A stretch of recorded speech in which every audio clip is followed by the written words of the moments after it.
ये है, मतलब किसी का पोजीशन वेक्टर निकालना हो तो summation MI/RI upon total mass, ये एक बात कह रहा है। दूसरा कह रहा है कि जो acceleration of centre of mass है वो होता है फोर्स अपॉन मास। ये दोनों बात इसने कही है इनर्शियल फ्रेम में, नॉन इनर्शियल फ्रेम में कही है। तो इसने ये कहा है क्या ये दोनों करेक्ट हैं या दोनों इनकरेक्ट हैं, या ये करेक्ट ये इनकरेक्ट, आप समझ गए। फिर ये करेक्ट और ये इनकरेक्ट, इनमें से सिंगल चॉइस है, इनमें से कौन सा सही है, और फ्रेम है नॉन इनर्शियल। अब मैं इसको आपको अच्छी तरह समझा देता हूं कि पहले मैं आंसर बता देता हूं है क्या। आंसर ये है कि ये करेक्ट है, ये जो है ये इनकरेक्ट है, ये वाला ACM, और ये करेक्ट है ये। अब मैं रीजन बताता हूं क्यों है ऐसा। एक्चुअल में पोजीशन वेक्टर निकाला तो नॉन इनर्शियल फ्रेम से तो उसका कोई लेना देना नहीं कि कोई पार्टिकल कहां पर है कोई कहां पर है, वो तो पोजीशन दे रखी है। लेकिन नॉन इनर्शियल फ्रेम में तो एक्सेलरेशन सही नहीं आ सकता। क्यों नहीं आ सकता, इसके लिए एग्जांपल से बता सकता हूं मैं कि कोई 2 kg की बॉडी है, 10 न्यूटन का फोर्स लग रहा है, तो उसमें एक्सेलरेशन 5 है, तो एक्सेलरेशन एक्चुअल में 10/2 5 है। तो फिर आप कहोगे ये सही तो है, आप यही तो कहोगे कि ये तो सही है, तो गलत क्यों बता रहे हो। बात चल रही है नॉन इनर्शियल फ्रेम की। तो नॉन इनर्शियल फ्रेम में क्या है कि कोई इंसान 5 मीटर पर सेकंड से दौड़ रहा है, तो उसको उसका एक्सेलरेशन नजर आएगा 0। तो फोर्स बराबर आप क्या लिख दोगे कि एक्सेलरेशन 0 नजर आएगा, जबकि एक्सेलरेशन 5 है। क्योंकि नॉन इनर्शियल फ्रेम में अपने को सूडो फोर्स मान के ही सही कर सकते हैं, तो एक्सेलरेशन सही नहीं आएगा। क्योंकि 5 मीटर पर सेकंड स्क्वायर जिसका एक्सेलरेशन है उसको एक्सेलरेशन 0 नजर आएगा, तो उसमें फोर्स अपॉन मास से एक्सेलरेशन सही नहीं आ सकता 10/2। इससे ज्यादा समझाने की जरूरत नहीं है। ये पहला सवाल है। अब मेरी बात दूसरा सुन। दूसरा सवाल है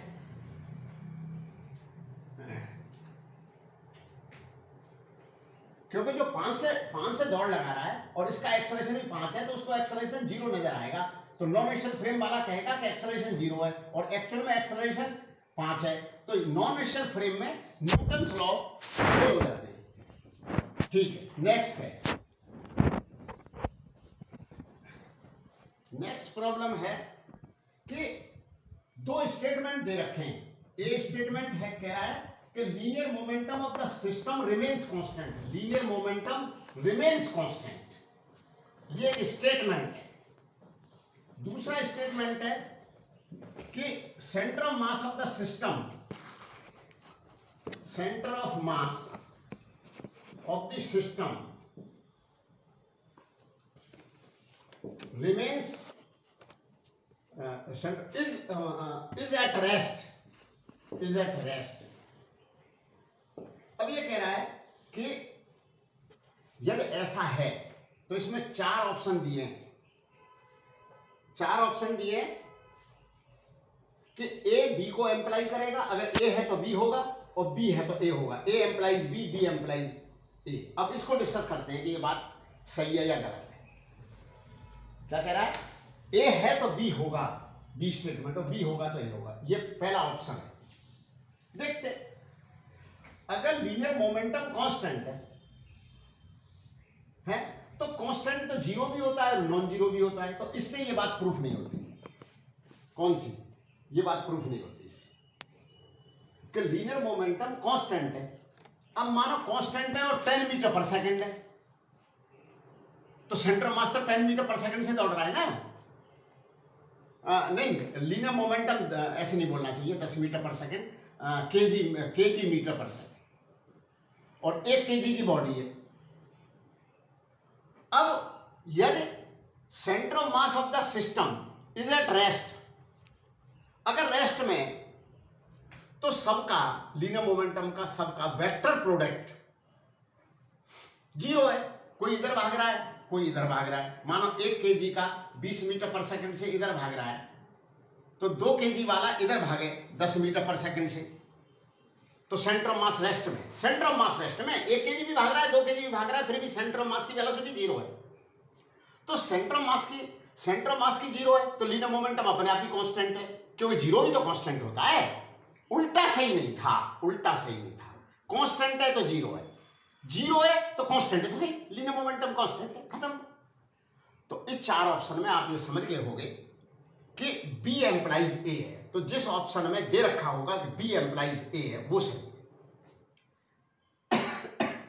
अब मानो एक ऑप्शन ऐसा भी दे रखा होगा ए से A does not employ B और बी डज नॉट एम्प्लाई, ये भी गलत है, क्योंकि क्या सही निकला कि B employs A and A does not employ B. Next,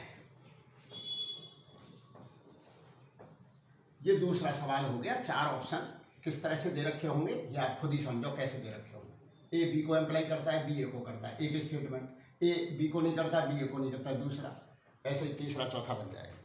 next है, तीसरा सवाल है एस.सी. वर्मा का, objective linear momentum of A system of particle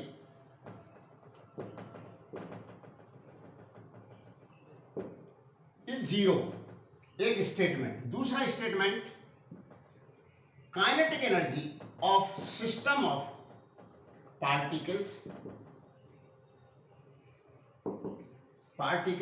is zero. बहुत अच्छा सवाल है, बहुत अच्छा सवाल। ये कह रहा है आपको क्या लगता है अगर linear momentum of system of particle zero है तो कन्फर्म है कि काइनेटिक एनर्जी जीरो होगी?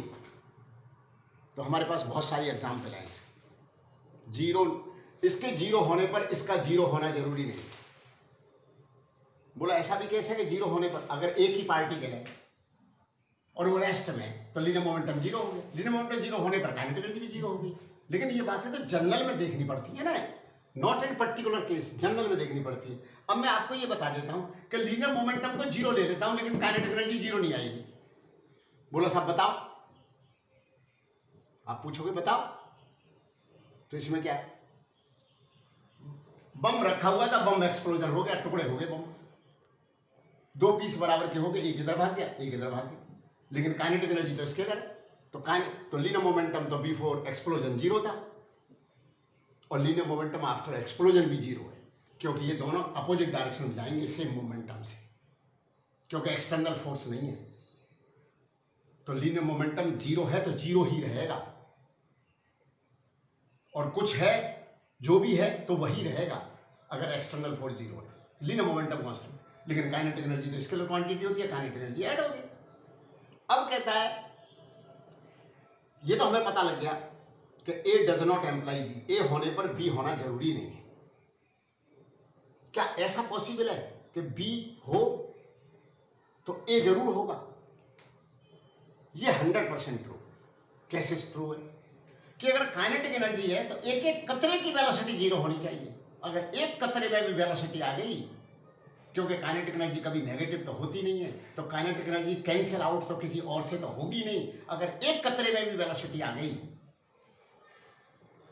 हाँ क्या बोला इसने, काइनेटिक एनर्जी सिस्टम, तो फिर तो कह रहा है जीरो है काइनेटिक एनर्जी, तो जीरो है तो हर कतरे की वेलोसिटी जीरो है। अगर एक भी कतरे में आ गई तो काइनेटिक एनर्जी आ जाएगी।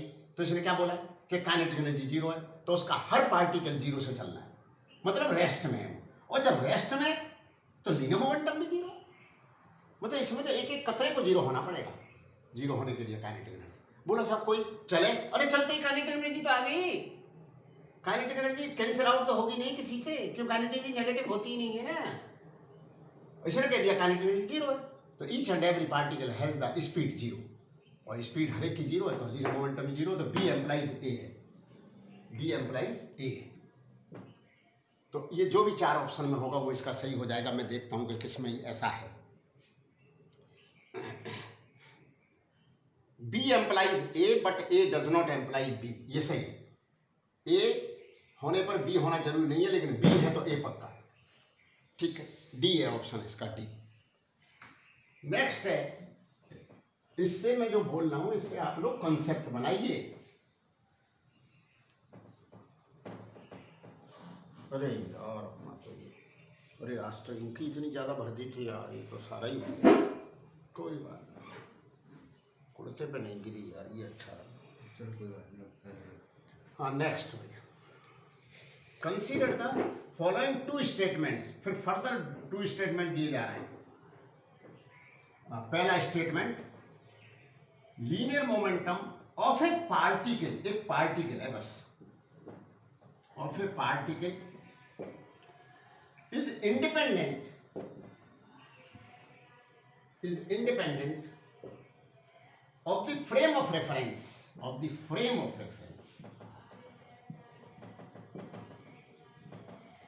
दूसरा स्टेटमेंट मैं बोल देता हूं, the kinetic energy of particle is independent, kinetic energy भी इंडिपेंडेंट है फ्रेम ऑफ रेफरेंस।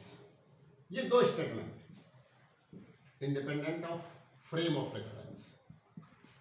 तो ये कह रहा है कि क्या ये दोनों स्टेटमेंट सही हैं या दोनों गलत हैं?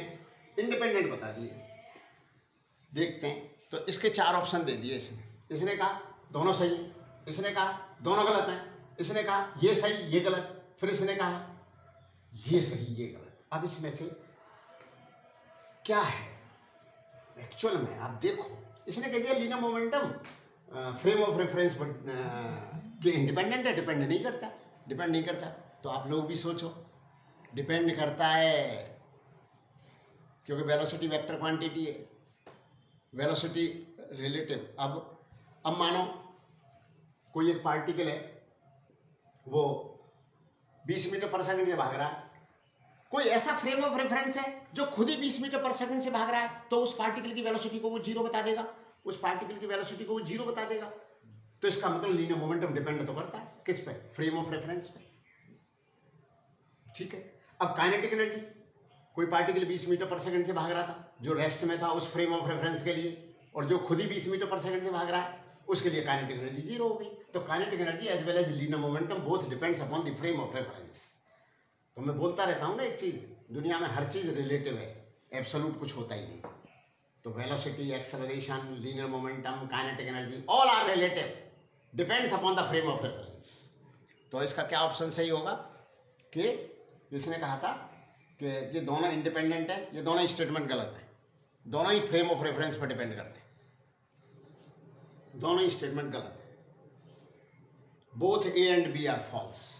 नेक्स्ट है, तो अब ये जो है आपके पास, इसको यूट्यूब पे भी मैं अपलोड कर रहा हूं, तो ये चीज यूट्यूब पे आपको मिल जाएगी। आप इसको एक बार में समझ में नहीं आया तो बार बार सुनना। अब कहता है पांचवा सवाल,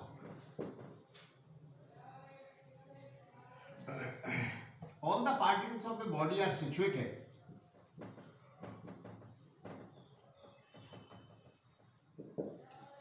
of a body are all the particles of a body are situated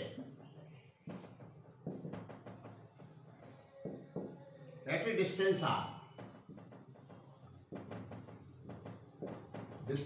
from origin. The distance of the center of mass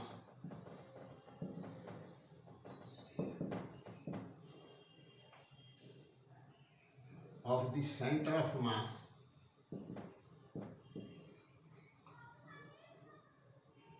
of the body from the origin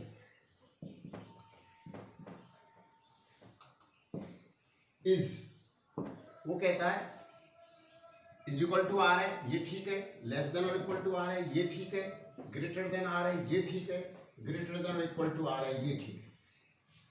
ये कह रहा है चार option, A equal to r, B less than और equal to r, C greater than r, D.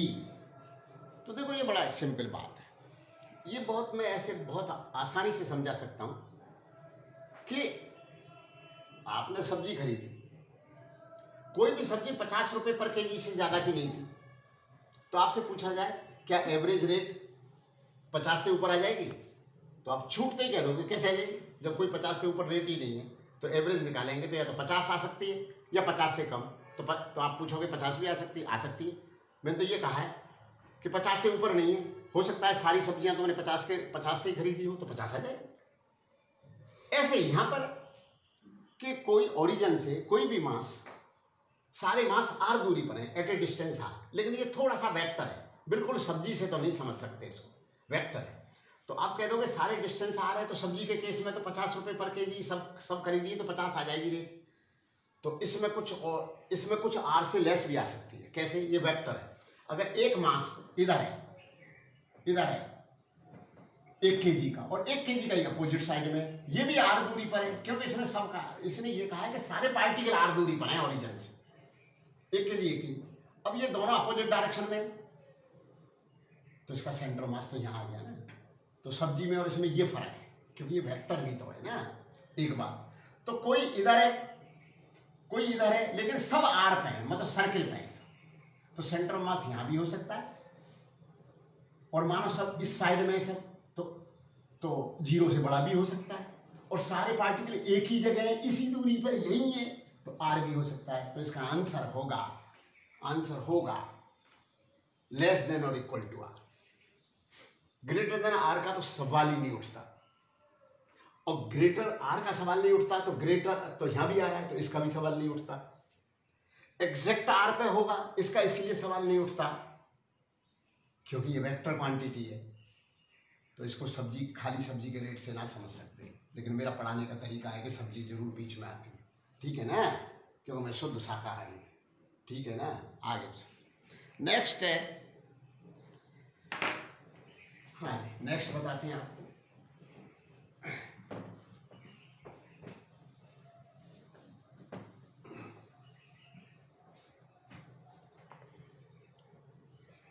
ये कह रहा है कि एक सर्कुलर प्लेट है और एक स्क्वायर प्लेट है, दोनों की डेंसिटी सेम है। छोटा सा सवाल है, ये ऐसे टच करके रखे हुए हैं। इसका जो डायमीटर है,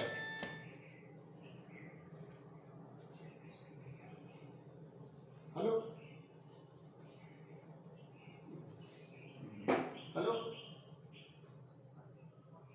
गुड मॉर्निंग। हाँ मैं जो है अभी पढ़ा रहा हूँ।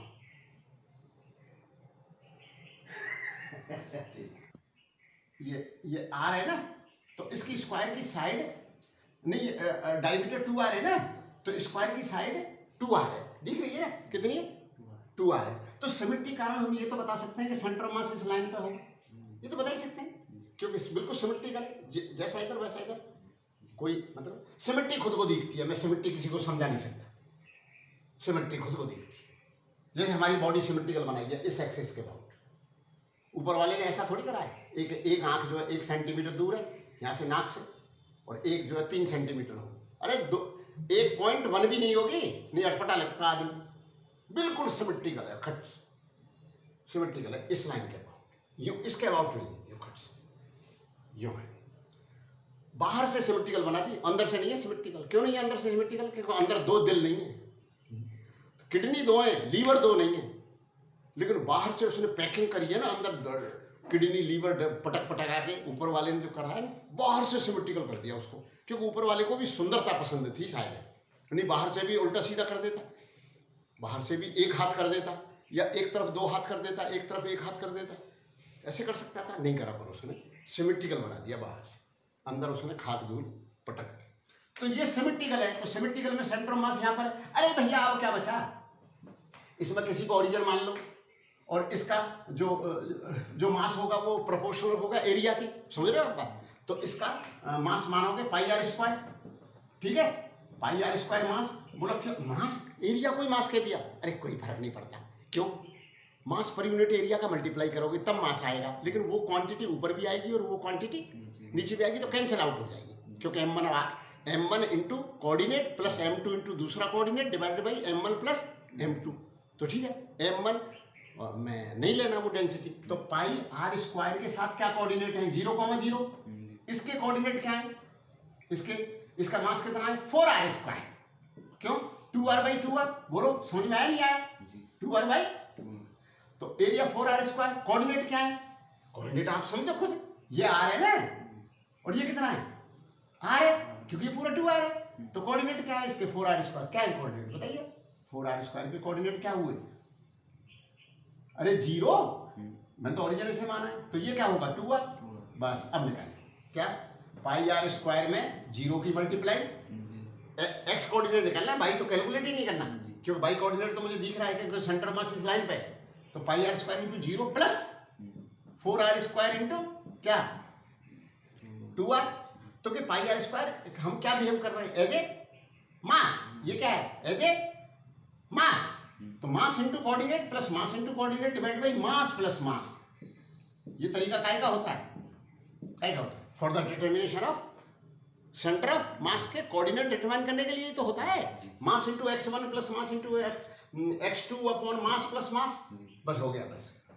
तो बताइए क्या पूछेगा, ये पूछेगा सेंटर ऑफ मास इधर है या इधर है। वैसे मुझे दिख रहा है कि सेंटर ऑफ मास इस लाइन से यहां से इधर है। क्यों इधर है, क्योंकि 4r स्क्वायर बड़ा होता है पाई आर स्क्वायर से। 4r स्क्वायर है और pi r square 3.14 into r square है। तो सेंटर ऑफ मास मिडिल से थोड़ा इधर होगा, मिडिल से थोड़ा इधर होगा। नहीं समझ में, अगर ये दोनों मास बराबर होते तो सेंटर ऑफ मास यहाँ होता। ठीक है, इतना समझाना बहुत है यार, इससे ज़्यादा समझाना तो फिर आप उसको चम्मच से खिला रहे हो, और चम्मच से खिला रहे हो तो जीवन भर वो चम्मच से ही खाएगा। कुछ को इंडिपेंडेंट तो बनने दो, किसको, स्टूडेंट को। समझ रहे हो आप बात है, फिर वो चम्मच से खाएगा हमेशा। नेक्स्ट है, हाँ जी, consider a system of two identical particles, one of the particle at rest and the other has an acceleration. अच्छा देखो, अब नेक्स्ट सवाल है, क्वेश्चन नंबर 7 है, ऑब्जेक्टिव फर्स्ट का है, एससी वर्मा का है। तो सेंटर ऑफ मास वाला चैप्टर है, ठीक है।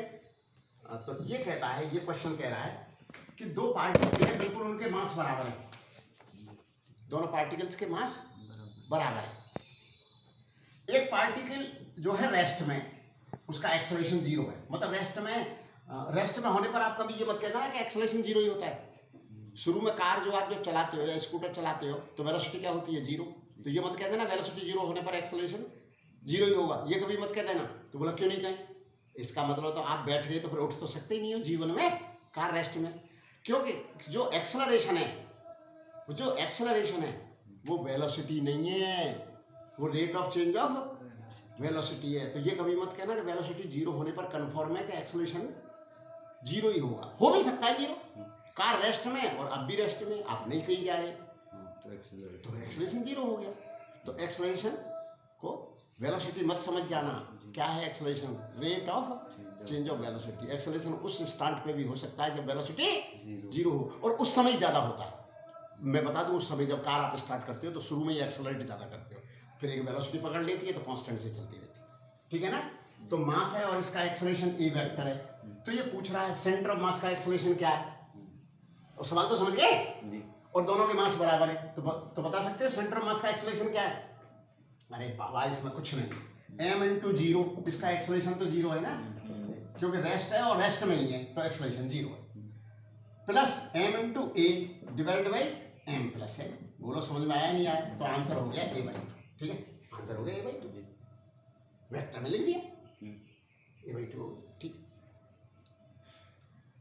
सेंटर ऑफ मास का एक्सेलरेशन, ठीक है ना। अब ये जो है नेक्स्ट प्रॉब्लम है, 8th प्रॉब्लम है एससी वर्मा की ऑब्जेक्टिव। ये 4 स्टेटमेंट दे रखे हैं, तो हमें ये बताना है कि इनमें से कौन सा स्टेटमेंट सही है, क्योंकि सिंगल चॉइस है। पहला स्टेटमेंट मैं पढ़ता हूँ, पढ़ने के बाद उसकी एनालिसिस करके मैं आंसर बताऊंगा। तो पहला स्टेटमेंट कि इनर्शियल फ्रेम है, पहली बात तो सबके लिए फ्रेम दे रखा है, इनर्शियल फ्रेम में यूं कहा है, में पहला statement linear momentum, inertial frame में, ये क्या कहता है, इनर्शियल फ्रेम ना, इनर्शियल फ्रेम नहीं है, इंटरनल फोर्सेज। अरे मैंने गलत पढ़ लिया यार, कोई बात नहीं, इंटरनल फोर्सेज। और ये बड़ा अच्छा सवाल है, कैन चेंज, यूं है, कैन चेंज। पहला स्टेटमेंट सुनो, मैं लिख नहीं रहा, स्टेटमेंट बोल के उनको समझा दूंगा क्या चीज कह रहा है। इंटरनल फोर्सेस कैन चेंज, पहला लीनियर मोमेंटम को चेंज कर सकते हैं, और काइनेटिक एनर्जी को चेंज नहीं कर सकते। ये बात सही है या गलत है? ये बात पूरी तरह से गलत है। क्यों? इंटरनल फोर्सेस लीनियर मोमेंटम को तो कैसे चेंज करेंगे, बम एक्सप्लोजन हो गया या या कॉलिजन हो गया, कॉलिजन हो गया, दो पार्टिकल कॉलिजन हो गया, तो इनको मिला के इंटरनल फोर्स है। तो हम क्या लगाते रहते हैं जब प्रॉब्लम सॉल्व करते हैं, लीनियर मोमेंटम कंजर्वेशन। तो इंटरनल फोर्सेस कभी भी क्या नहीं चेंज कर सकते, लीनियर मोमेंटम, क्योंकि है ही ना न्यूटन का second law, delta P by delta T, और ये फोर्स जीरो है, एक्सटर्नल नहीं, ये फोर्स जीरो है, एफ एक्सटर्नल जीरो, इंटरनल कोई बात ही नहीं करता ये सवाल, एफ एक्सटर्नल जीरो है, तो लीनियर मोमेंटम क्या रहेगा, कंजर्व कांस्टेंट रहेगा। तो ये कहता रहा है इंटरनल फोर्सेज कैन चेंज, तो इंटरनल फोर्सेज क्या नहीं चेंज कर सकता, लीनियर मोमेंट। एक्सप्लोजन है, एक्सप्लोजन में दो पॉइंट, लेकिन क्या चेंज कर सकता है, काइनेटिक एनर्जी। एक्सप्लोजन एग्जांपल है इसका, कॉलिजन भी एग्जांपल है। अगर दो पार्टिकल चल रहे हैं, ये 10 मीटर पर सेकंड से, आगे वाला 5 मीटर पर सेकंड से, दोनों बॉडी इकट्ठी होकर चलने लगी किसी वेलोसिटी से, तो बोलो बता नहीं सकते क्या वेलोसिटी, नहीं बता सकता जब तक क्या ना बताऊं, मास बताना पड़ेगा ना मुझे कि ये 2 kg का था, ये 1 kg का था, तो ये सिस्टम, इसके कैसे बताऊंगा मैं वेलोसिटी, कैसे बताऊंगा, लीनियर मोमेंटम कंजर्वेशन लगा के, क्योंकि इसने इसको एक्ट करा, तो ये रिएक्शन एक्शन इस पे इधर हुआ, इसने इसको रिएक्ट करा, तो पूरे सिस्टम के लिए नेट फोर्स क्या हो गया, जीरो, बस नेट फोर्स जीरो हो गया। तो अब जो है तो पूरे सिस्टम के लिए ये फोर्सेज इंटरनल है, एक्सटर्नल कोई फोर्स नहीं, ठीक है। तो इसकी काइनेटिक एनर्जी चेंज हो जाएगी, स्टिक होने पर घट जाएगी। एक्सप्लोजन में हमेशा क्या होती है, बढ़ती, और कॉलिजन में या तो घटती है या उतनी रहती है जब इलास्टिक कॉलिजन। और कोई ये पूछे, मैं बहुत सारी बातें बता रहा हूँ, ये सारी बातें मेरे उसमें जरूर ध्यान से सुनना। इलास्टिक कॉलिजन में भी ऐसे बोला जाता है, बिफोर कॉलिजन और after collision remain same elastic, लेकिन during collision kinetic energy change होती है, वो मैं समझाऊंगा अलग से, लेकिन जो मैं बोल रहा हूँ वो सब सच है। क्या, ड्यूरिंग कॉलिजन अगर इलास्टिक कॉलिजन है तो भी ड्यूरिंग कॉलिजन में काइनेटिक एनर्जी में चेंज आता है। बोला आता है क्या, आप बताओ कैसे आता है। चलो मैं साथ बता देता हूँ, दो मास है जी, 1 kg के, ये 10 से चल रहा था और ये 0 से, ठीक है ना,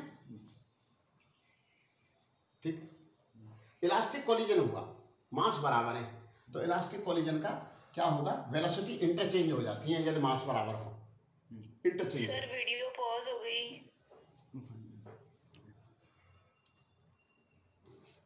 अभी ठीक है, हाँ अब ठीक है। हाँ, तो ये क्या हो जाता है, इंटरचेंज हो जाती है, तो इंटरचेंज होने पर इसकी 0 हो जाएगी, और वो किससे भाग छूटेगा, आने वाला 10 मीटर पर सेकंड से भाग छूटेगा, ठीक है ना, और दोनों के मास बराबर थे, ठीक है ना, तो फाइनल काइनेटिक एनर्जी इनिशियल के बराबर हो गई, ठीक है ना।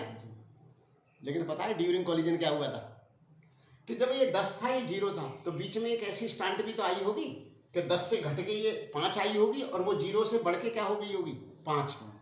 अरे एकदम ये 0 से 10 थोड़ी पहुंचा है, टक्कर हुई है, तो कोई 0 से 10 आ रहा है और कोई 10 से 0 आ रहा है, तो बीच में भी तो आए 5-5 है।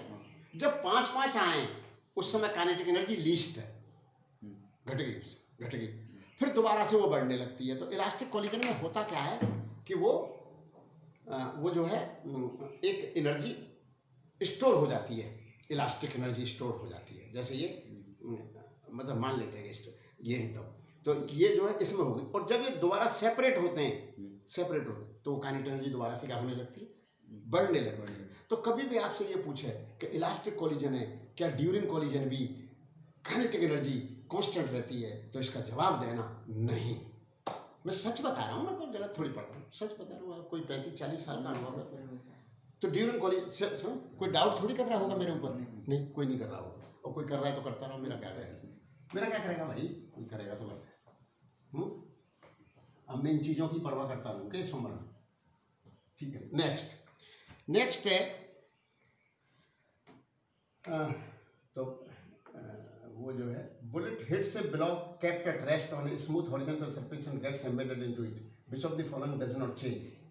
देखो फिर वो उसी बात पे चल रही है प्रॉब्लम, बहुत अच्छा लगा है, क्योंकि एस.सी. वर्मा बहुत अच्छी बुक है। तो अगर एक गोली आई भाई, गोली इससे टकरा गई और इसी के अंदर रह गई, ठीक है, इसके अंदर रहेगी ये प्रॉब्लम नंबर है 9 है, तो इसी के अंदर रहेगी जी। अब ये सर्टेन वेलोसिटी से चलने लग गया। तो अब ये कह रहा है कि आप हमें ये बताइए कि इनमें से जो कौन सी क्वांटिटी चेंज नहीं होती। 4 स्टेटमेंट लिख दिए।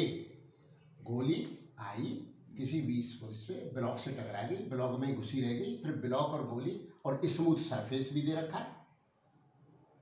तो कहता है क्या नहीं चेंज होगा? सरफेस। ये मैं समझा देता हूं। ये कह रहा है सबसे पहले which of the following does not change? Linear momentum of the block, क्या ये सही है? Linear momentum of the block change नहीं होगा, क्या ये सही है? ऑफ द ब्लॉक चेंज नहीं होगा, क्या ये सही है? ये गलत है, क्योंकि ब्लॉक का चेंज होगा, क्योंकि ब्लॉक पे तो एक्सटर्नल फोर्स लगा है, क्योंकि ब्लॉक से तो गोली टकराई है, तो क्यों नहीं होगा? मतलब ब्लॉक पे तो एक्सटर्नल फोर्स आ गया। सेकंड, ये कह रहा है which of the following doesn't, kinetic energy of the block change नहीं होगी। ये कहा है kinetic energy of the block तो चेंज हो ही गई, जब वेलोसिटी चेंज हो गई तो काइनेटिक एनर्जी तो चेंज हो ही गई। ये भी गलत है, ये भी गलत। अच्छा, अब ये कहता है कि इसको कि gravitational potential energy of the block और टेम्परेचर ऑफ द ब्लॉक, तो क्या नहीं चेंज हुआ? ये कोई उछला नहीं, ऊपर नीचे नहीं हुआ, तो ग्रेविटेशनल पोटेंशियल एनर्जी चेंज नहीं हुई। ये कह रहा है टेम्परेचर ऑफ द ब्लॉक ना, अरे हुआ है ना, वो तो कुछ वो चेंज हो गया होगा ना। अरे काइनेटिक एनर्जी जो इमिटेड रहेगी ना, तो काइनेटिक एनर्जी का लॉस आया, काइनेटिक एनर्जी का लॉस आया तो किसी न किसी दूसरे रूम में एनर्जी होती है, वो हाँ डिसिपेट, हीट के रूम में, साउंड के रूम में, साउंड, तो काइनेटिक एनर्जी गई कहाँ? आपसे कोई हिसाब मांगेगा? किसका? काइनेटिक एनर्जी का, काइनेटिक का नहीं, एनर्जी का हिसाब मांगेगा कि यार एनर्जी कहाँ चली गई। तो एज ए होल एनर्जी तो कंजर्व्ड है दुनिया में, लेकिन आइंस्टीन थ्योरी ऑफ रिलेटिविटी जब लेंगे तो मास प्लस एनर्जी उसने कांस्टेंट बोल दिया था। जब तक हम मैकेनिक्स पढ़ रहे हैं आइंस्टीन थ्योरी ऑफ रिलेटिविटी नहीं लगा रहे, और आइंस्टीन थ्योरी ऑफ रिलेटिविटी हम लगाएंगे भी नहीं, क्योंकि हमें आईआईटी जेईई जब तक देना है आइंस्टीन थ्योरी ऑफ रिलेटिविटी की बात नहीं करेंगे। तो वो तो छोड़ो यार, वो तो छोड़ो। तो अब तो एज ए एनर्जी आइंस्टीन ने तो ये कह दिया था कि एनर्जी भी दुनिया में कंजर्व नहीं है, मास भी नहीं है, दोनों मिला के कंजर्व है। कभी कहीं मास एनर्जी में कन्वर्ट हो रहा है, कहीं एनर्जी मास में, as a whole universe mass plus energy conserved है। तो उसकी बात तो छोड़ो यार, वो तो छोड़ो। तो एनर्जी का हिसाब मांगेगा कोई आज, तो काइनेटिक एनर्जी कम हो गई तो हम क्या बोलेंगे? टेम्परेचर और हीट में और साउंड में कन्वर्ट हो गई, बस। और इलास्टिक कोलिजन में एज इलास्टिक एनर्जी स्टोर हो जाती है पहले ड्यूरिंग कोलिजन, और फिर वो दोबारा से मिल जाती है। तो इलास्टिक कोलिजन में भी यूँ बोला जाता है कि kinetic energy remain is constant, मतलब kinetic energy before collision is equal to kinetic energy after collision, ये बोला जाता है। ये नहीं बोला जाता ड्यूरिंग कोलिजन कांस्टेंट। कहीं भी पढ़ लेना, किसी भी किताब से पढ़ लेना, सही बात है, सही बात है, ठीक है ना। तो अब मुझे आज तो जाना है, तो इसलिए मैं आज